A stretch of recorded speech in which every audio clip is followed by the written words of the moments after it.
Many people are looking for that magic pill, that instant switch that will allow them to deal with their speaking anxieties.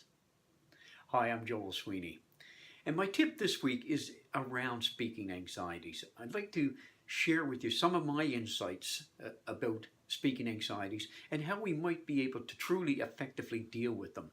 And it's not going to be some of the old adages that I've heard years and years ago, like such as imagining your audience is dressed in just their underwear.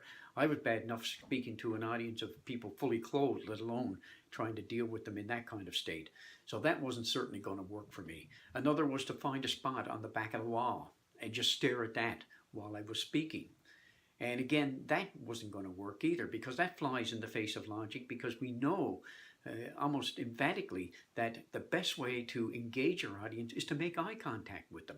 And you're not going to make eye contact with them if you're looking at a spot on the back of the wall. And it's certainly not going to bode well for you if you're in a small group, like a one-on-one or one-on-a-few situation. Say you're doing a job interview.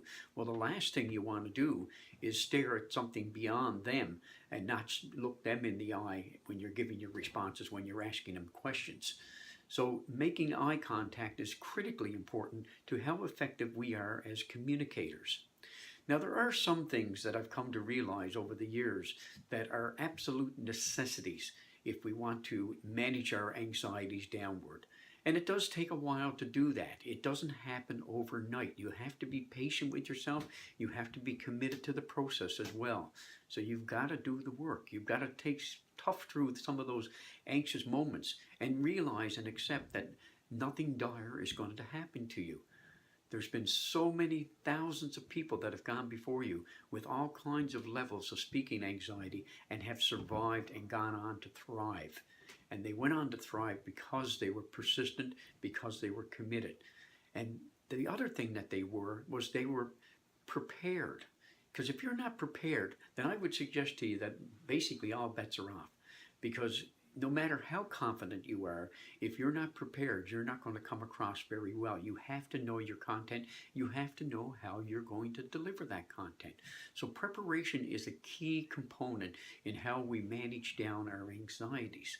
Now, there are a lot of other different areas to consider, and I'm going to go through those in the next post that I do. But I wanted to share the need for preparation with you because it is so critical to the whole process. Because if you do all the other things that I'm going to share with you in my next post, and you're not prepared and know your information and know your material inside out, then everything else is inconsequential, because it's not going to work for you. You know that you're not ready. And because you're not ready, and because you know that you're not ready, then you're not going to come across as convincing, and certainly won't be as effective as you could be. That's your tip for this week. Now go out and make your voice heard.